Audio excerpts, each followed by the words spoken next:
This is the story of a man named Stanley.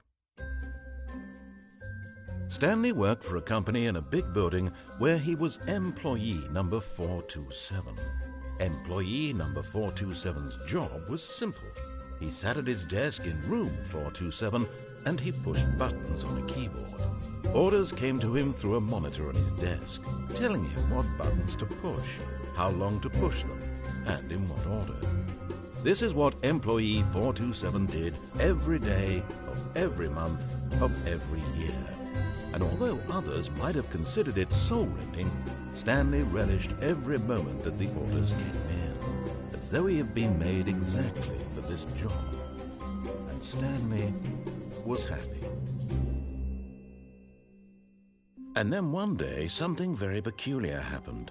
Something that would forever change Stanley. Something he would never quite forget.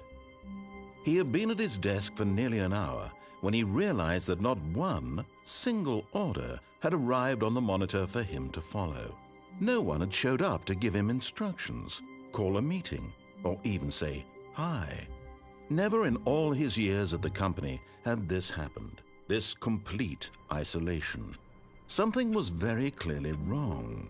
Shocked, frozen solid, Stanley found himself unable to move for the longest time. But as he came to his wits and regained his senses, he got up from his desk and stepped out of his office.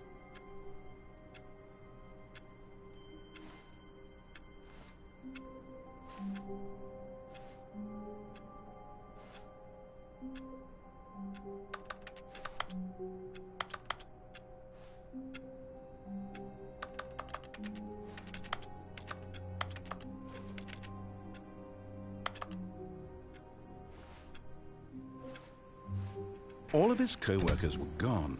What could it mean? Stanley decided to go to the meeting room. Perhaps he had simply missed a memo.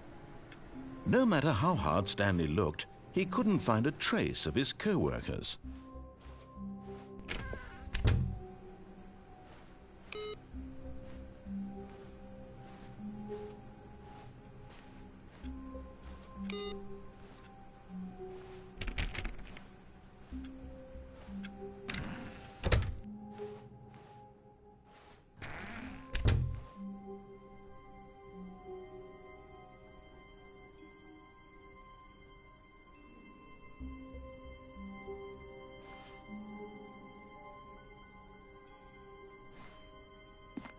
Oh, new content?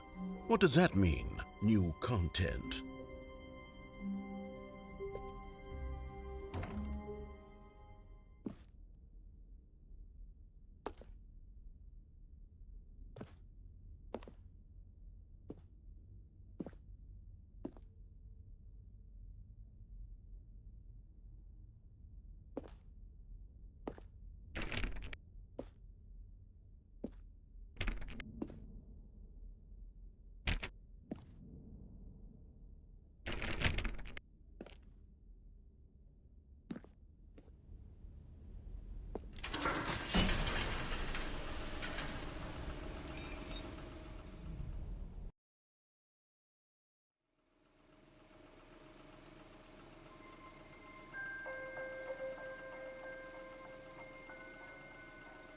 Hello, and thank you for playing the Stanley Parable Ultra Deluxe. As you may know, the Stanley Parable was a video game released in 2013 on home computers. After receiving critical and commercial success, it was expanded upon in 2022 with the Stanley Parable Ultra Deluxe, a reimagining of the game for consoles and home computers. The Stanley Parable Ultra Deluxe features exciting new content that broadens and expands the world of the Stanley Parable, delighting audiences the world over. Please, step inside and see what thrilling new adventures await in the Stanley Parable Ultra Deluxe. Oh, well, this sounds delightful. I'm very excited to see the thrilling new Ultra Deluxe content.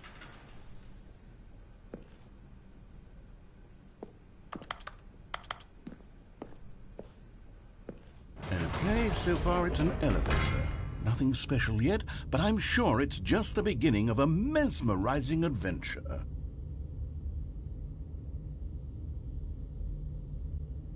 Is it broken?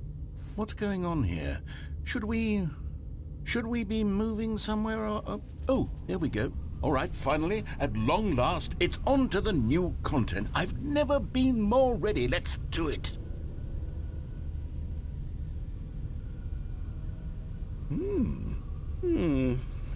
I have to say, initial impressions of Stanley Parable Ultra Deluxe, mostly tedious. It's as if them... Oh, okay. Let's see the content. Give me the content, Stanley.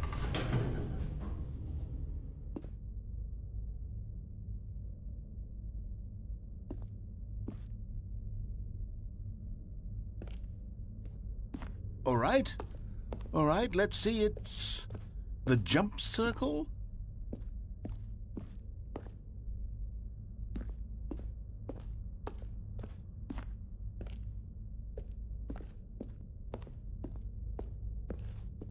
Is that it? Surely that's not all the new content. There has to be something else, right?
Goodness, another elevator. Stanley, I have to say, initial impressions of this game are not positive. It's just elevators and jumping. Is this what passes for exciting new content? If this is new content, then I could just read you the whole dictionary. There's 20 hours of new content right there. Hell, I could count to 30 trillion. You could put that on the box. The Stanley Parable Ultra Deluxe, now with over 1,000 hours of new content. And if... Oh, wait. There's more. Very good. Yes. I knew there had to be something else. Let's see it. I'm ready for whatever it is.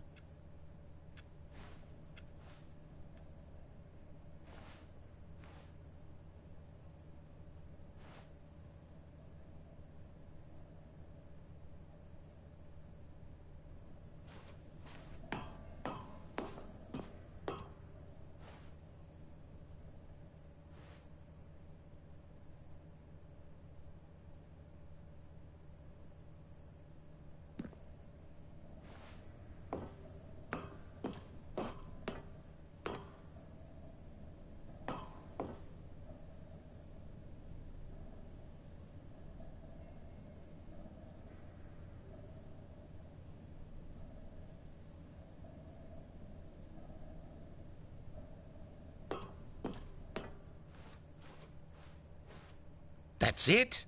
Oh, you've got to be kidding me. You see, Stanley?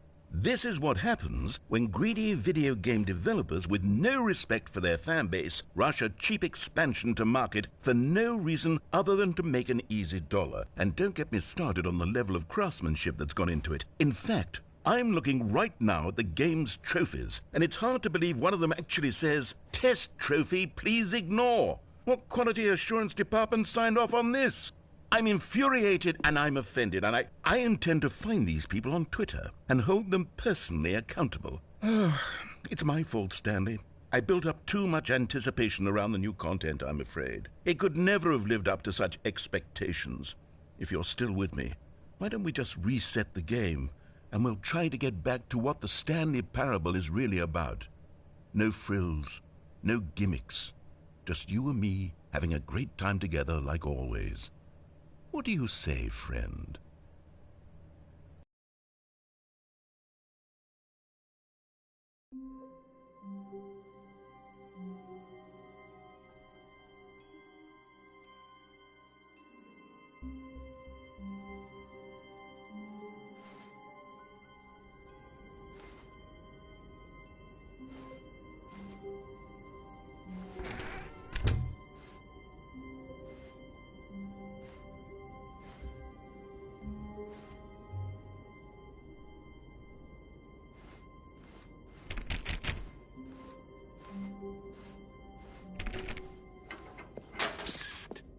Stanley, come over here. In the vent. I want to show you something.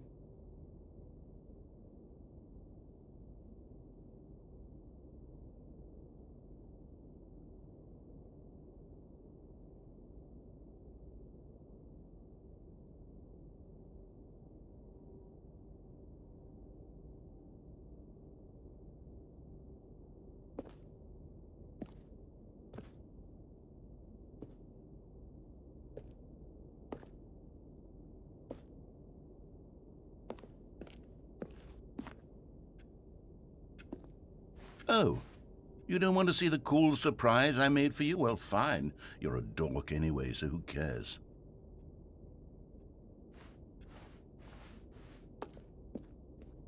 Oh, never mind. You're not a dork.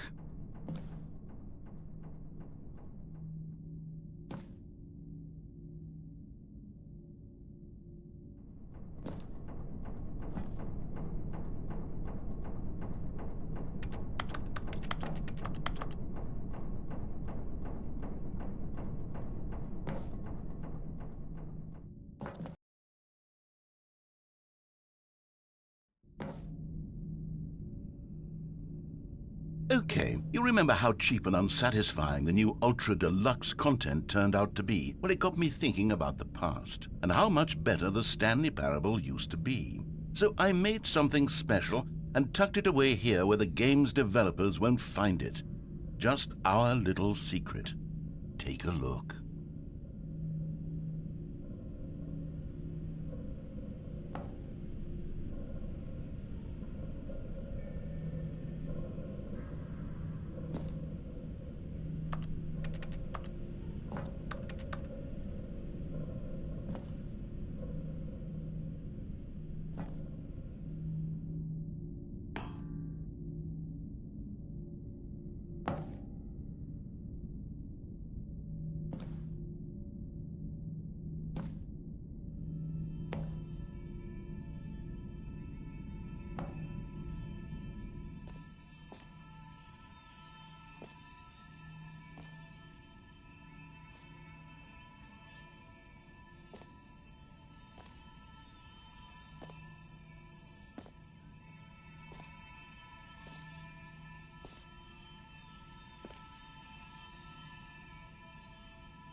I call it the Memory Zone.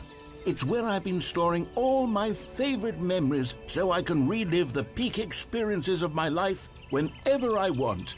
Experiences like the launch of the Stanley Parable on PC.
You see, Stanley, doesn't the memory zone remind you of how wonderful Stanley Parable was before it was sullied with a cheap PlayStation port?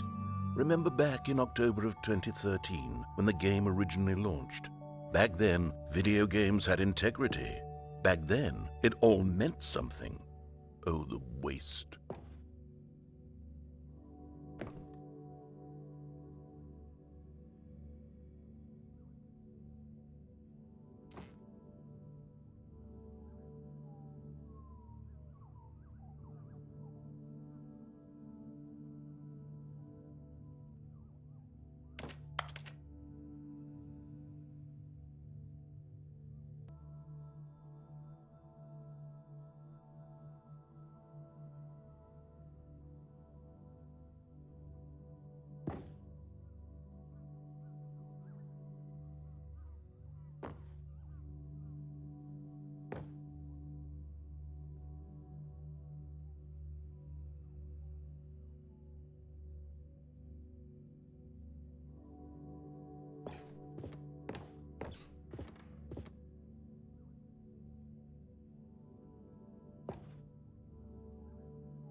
And over here is where I keep reviews of the Stanley Parable. Like this stunning triumph of games journalism, 10 out of 10 from Destructoid.com. James Stephanie Sterling writes, and I quote, "Where so many games that aspire to be more than games end up less than any form of art, Stanley Parable strives and then succeeds to be every game ever created."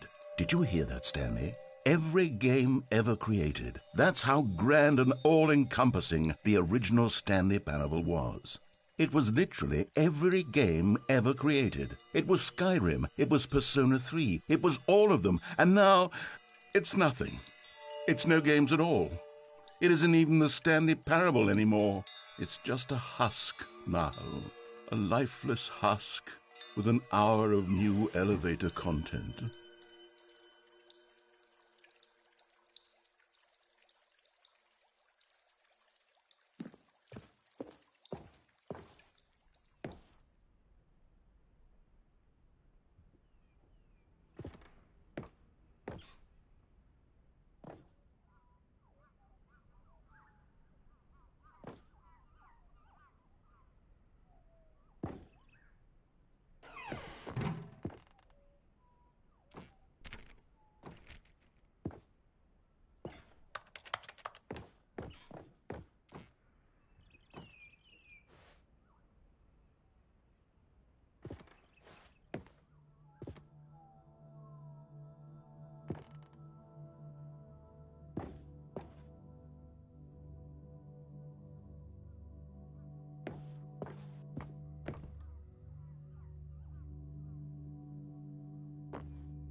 Here's another moving passage, this time from GameSpot.com. The Stanley Parable is both a richly stimulating commentary on the nature of choice in games and one that offers some of the most enjoyable, surprising, and rewarding choices I've ever been confronted with in a game. 9 out of 10. Don't you get it, Stanley? The game was perfect. It didn't need anything else. It didn't need new content. All they had to do was transport it in pristine condition along to the PlayStation. Boom, done. And they couldn't even do that. Couldn't resist the urge to go meddling with a beloved franchise.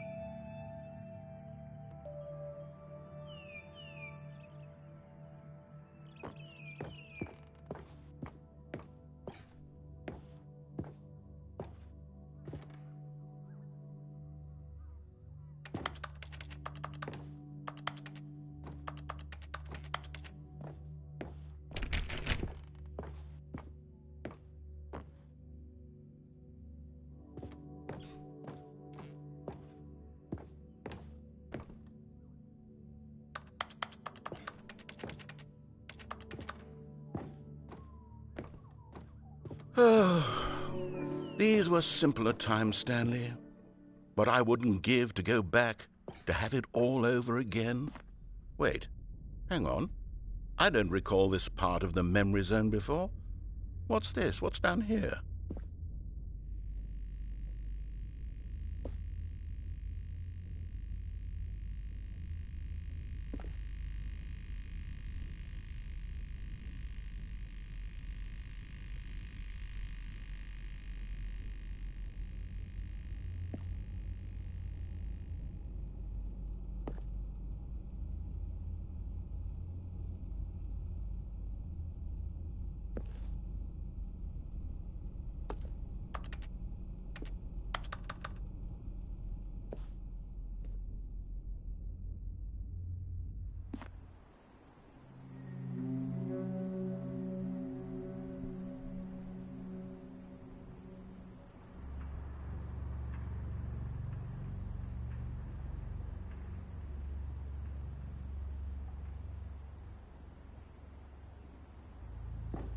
Oh no, oh God, no, Stanley. It's a collection of reviews from Pressurized Gas, the extremely popular online storefront for computer games.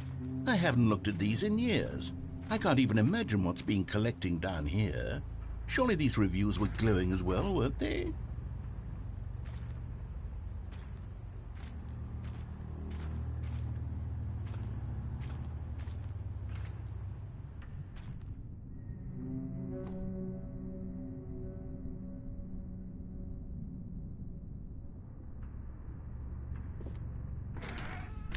Honestly, I could not be bothered to play this game to full completion. The narrator is obnoxious and unfunny, with his humor and dialogue proving to be more irritating than entertaining. Unfunny!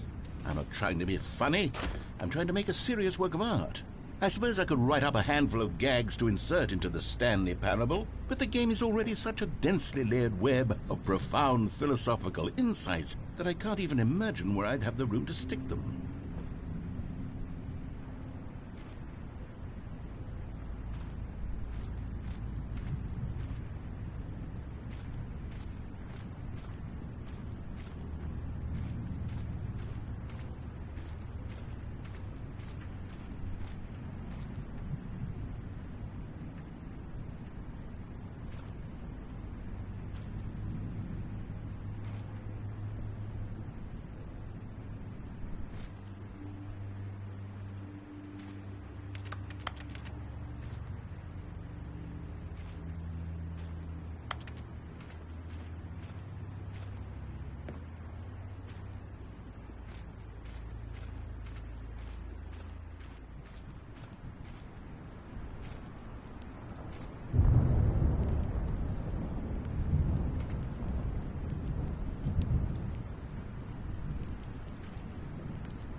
Okay, let's see what this one says. While the idea for the game is good, for someone who prefers non-linear games, this preachiness gets annoying fast. Preachy? Stanley? I'm not preachy, am I? You can tell me if I'm preachy. Honestly, you can. Oh, goodness. This is actually quite shocking for me. To be honest, I had always thought of the game's dialogue as being rather terse to begin with. You can't know how much fluff I cut from the game to get it to feel as light and airy as it... Well, I always thought it did. But maybe it wasn't. Oh dear. What an awful memory to have to hold on to. These black marks on my otherwise unimpeachable track record. I feel like a failure. Like I let these people down. Perhaps the Stanley parable isn't quite as sterling as I always remembered.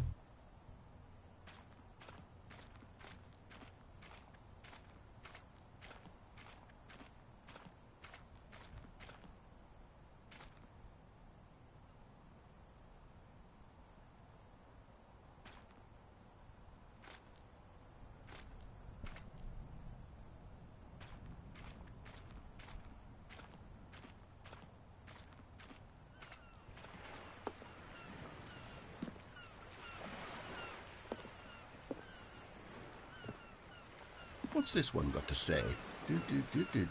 You constantly have to stop doing anything so the narrator can catch up with his long-winded explanations of what's happening. I wish there was a skip button. A skip button? Well, yes. Yes, I think we can do that. If I'm truly too preachy, then maybe letting you skip ahead for just a moment, surely it couldn't hurt. Not if it means we can strike these negative reviews from the record. Only positive reviews of the Stanley parable. That's my motto today, and it's always been my motto. I'd do anything for the customer, Stanley. Yes, a skip button we shall have.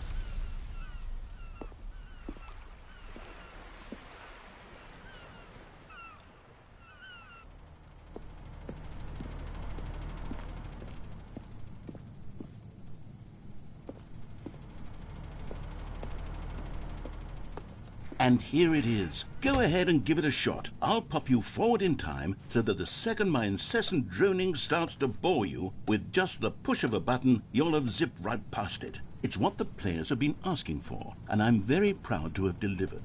No more listening to me rambling on and on and on. No. The Stanley Parable is a game for the people, and if the people want silence, then by goodness, that's what they're going to get. Well, don't sit around waiting for me to shut up. Go ahead and make me shut up. Here, we'll pretend that I've just begun an interminable monologue, and it goes something like this.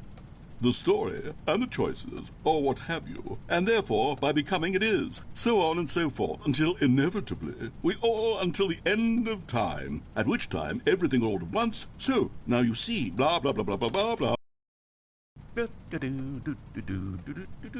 Oh, you're back, you see. You were only frozen in time for a few minutes, but it was plenty of time for me to deliver a long, rambling monologue full of unnecessary verbal flourishes and lengthy ruminations on the nature of choice in video games. Well there, sport. You really did catch me rambling on a bit, didn't you? But that's the power of the button. The minute I start to go off on a thoughtless display of self-absorption, it's right at your... Okay, welcome back, Stanley. Now, I should say that the amount of time the button has been skipping through is becoming longer and longer. That last one was, well, I want to say maybe 30, 45 minutes? It's not unendurable. Stanley, please don't push the button again. It's been 12 hours. You've just been frozen there. I don't know why the skips are getting longer, but they're really, truly getting longer in my... Oh, Stanley, you're back. You're back. Oh, my goodness. I have someone to talk to again. Stanley, I think it's been a week. Or 2 weeks. I've been sitting here all that time. Just sitting here. Not a single person to speak with. And you'd think that that's just how it's always been, right? Me talking and you saying nothing. Would you think that it's exactly the same as always? Doesn't that feel like what we've already been doing? Me just talking? But it isn't, Stanley. It isn't the same at all. It isn't even close. Oh,